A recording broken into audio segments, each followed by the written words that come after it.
Paper leaks save our future. जरा इस coat पर गौर कीजिए। सफलता एक लॉटरी बन गई। ये एक अकेली लाइन पूरी स्थिति की गंभीरता को बयां कर देती है। एक बार उन लाखों छात्रों के बारे में सोचिए जो रात रात भर एक टिमटिमाते हुए बल्ब के नीचे बैठकर पढ़ाई कर रहे हैं। कोई बिहार के किसी छोटे से कमरे में है तो कोई कोटा में सुबह 3 बजे फिजिक्स की सवाल हल कर रहा है। और उन माताओं के बारे में सोचिए जो एग्जाम सेंटर्स के बाहर खड़ी होकर बस चुपचाप प्रार्थना कर रही हैं। जब 1.4 अरब लोगों की उम्मीदें एक ऐसे सिस्टम से टकराती हैं जो उन्हें मौके ही नहीं दे पाता, तो सफलता सच में एक लॉटरी के टिकट जैसी अनिश्चित हो जाती है। अब ये संकट एक आम इंसान की जिंदगी में कैसा दिखता है? अर्जुन मिश्रा की कहानी इसका सबसे बड़ा उदाहरण है। 22 साल का ये नौजवान, इसका कमरा किताबों की किसी जेल की कोठरी जैसा लगता है। 4 साल का कठोर तप, सब कुछ दांव पर लगा दिया गया। और फिर अचानक एग्जाम से सिर्फ 6 घंटे पहले टेलीग्राम पर एक PDF फाइल लीक हो जाती है।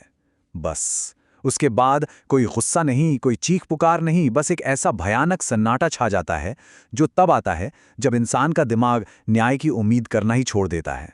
ये कोई एजुकेशन सिस्टम है ही नहीं, ये तो एक एलिमिनेशन मशीन है।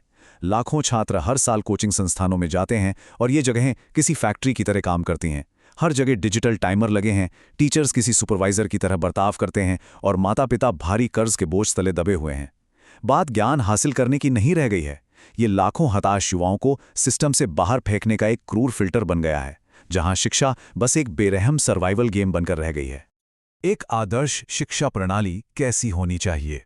वहां ज्ञान की खोज होनी चाहिए, साइंटिफिक रिसर्च होनी चाहिए, नए इनोवेशंस होने चाहिए। लेकिन असलियत में हम क्या देख रहे हैं? बिल्कुल इसका उल्टा। सालों साल सिर्फ फॉर्मूले रटे जा रहे हैं और रुकी हुई भर्ती परीक्षाओं का इंतजार हो रहा है। ये कितनी बड़ी ट्रेजेडी है कि दुनिया के सबसे युवा देशों में से एक के नौजवान साइंटिफिक इनोवेशंस करने के बजाय सिर्फ क्लर्क लेवल की नौकरियों के लिए आपस में लड़ रहे हैं।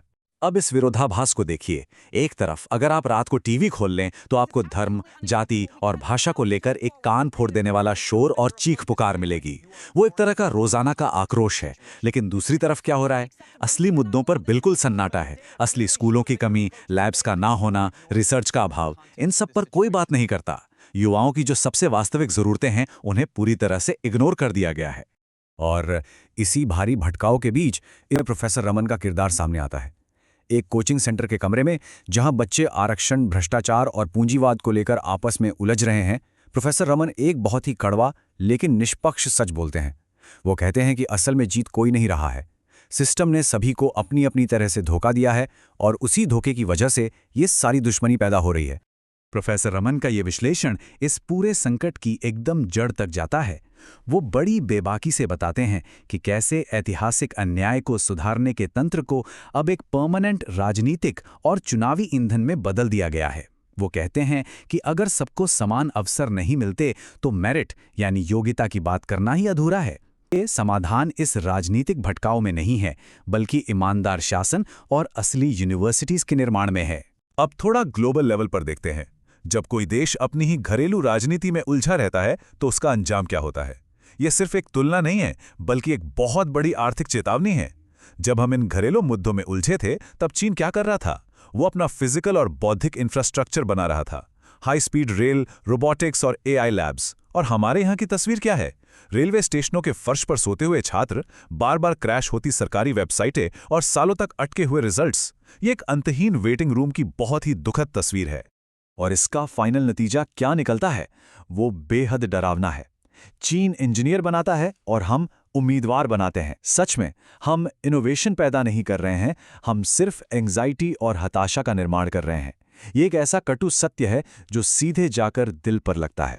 जब हताशा इस हद तक पहुंच जाती है तो जाहिर है सब्र का बांध तो टूटेगा ही। दिल्ली की सड़कों पर यह गुस्सा एक भारी विरोध प्रदर्शन के रूप में कैसे फूट पड़ता है, ये देखना वाकई दिल दहला देने वाला है। पेपर लीक बंद करो, हमें वादे नहीं नौकरियां चाहिए। शिक्षा कोई व्यापार नहीं है। ये उस थकी हुई पीढ़ी की आवाज है जिसने अब राजनीतिक अवसरवाद को पूरी तरह से नकार दिया है। यहाँ कोई गांव या शहर का फर्क नहीं है, कोई जाति का विभाजन नहीं है। यहाँ सिर्फ एक साझा क्रोध है जो सबको एक साथ ले आया है। इसी विरोध प्रदर्शन के बीच अर्जुन मिश्रा की ये बात बहुत अहम हो जाती है। देखिए, ये सिर्फ एक एग्जाम कैंसिल होने का दुख नहीं है, ये उस विश्वास के टूटने के बारे में है जो एक नागरिक अपने सिस्टम पर करता है।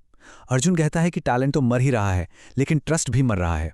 और जब किसी पीढ़ी को ये लगने लगे कि पूरा का पूरा सिस्टम ही बेईमान है, तो देश का भविष्य सच में एक बहुत ही खतरनाक मोड़ पर आकर खड़ा हो जाता है। रात के अंधेरे में इंडिया गेट के पास प्रोफेसर रमन का ये विचार इस पूरे विश्लेषण को एक नए स्तर पर ले जाता है।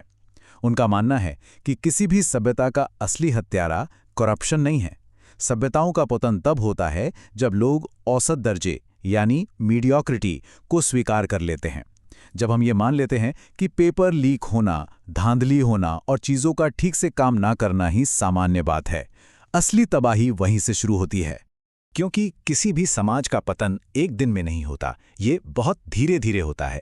इसके लक्षण क्या हैं? जब अच्छे और बुद्धिमान लोग राजनीति से दूर होने लगें, जब शिक्षा सिर्फ एक प्रोपेगेंडा बनकर रह जाए, जब बहस का मतलब सिर्फ एक दूसरे पर चिल्लाना हो, और जब किसी इंसान की काबिलियत से ज़्यादा उसकी पहचान अहम हो जाए। जैसा कि बहुत ही सटीक तरीके से कहा गया है, राष्ट्र धीरे धीरे सड़ते हैं और फिर अचानक से ढह जाते हैं। खैर, इस विश्लेषण को हम सिर्फ निराशा पर खत्म नहीं कर सकते। आज समाज के सामने दो बिल्कुल अलग रास्ते हैं। एक तरफ है वोट बैंक की राजनीति, नफरत और पीड़ित होने की मानसिकता का शोर, और दूसरी तरफ एक और रास्ता है जहां स्वतंत्र टीचर्स दिल से पढ़ा रहे हैं, युवा वैज्ञानिक अपनी छोटी छोटी लैब्स में काम कर रहे हैं और आम नागरिक भ्रष्टाचार के खिलाफ आवाज उठा रहे हैं। ये क्षमता, जिम्मेदारी और निर्माण का रास्ता है। और ये बात बिल्कुल साफ है कि हमारा भविष्य कोई राजनेता तय नहीं करेगा, बल्कि युवाओं का यही चुनाव तय करेगा। आगे बढ़ने का सिर्फ यही एक तरीका है। भावनाएं कितनी भी शक्तिशाली क्यों ना हो, वो किसी देश को सिर्फ जिंदा रख सकती हैं। लेकिन अगर किसी देश को आगे बढ़ना है, सच में प्रोग्रेस करनी है, तो उसे एक्सीलेंस यानी उत्कृष्टता का रास्ता ही चुनना होगा। महज शोर मचाने और नारे लगाने से कोई भी राष्ट्र महान नहीं बनता। अंत में हमारा ये विश्लेषण एक ऐसे सवाल के साथ खत्म होता है जो लंबे समय तक सोचने पर मजबूर कर देगा। अगर वो बुनियाद ही ढह जाए जिस पर पूरे भविष्य का निर्माण होना है, यानी हमारी शिक्षा व्यवस्था, तो क्या वो भविष्य कभी वजूद में आ पाएगा? ये एक ऐसा सवाल है जिस पर हम सबको बहुत ही गंभीरता से विचार करने की जरूरत है। इस चर्चा में साथ जुड़ने के लिए बहुत बहुत धन्यवाद।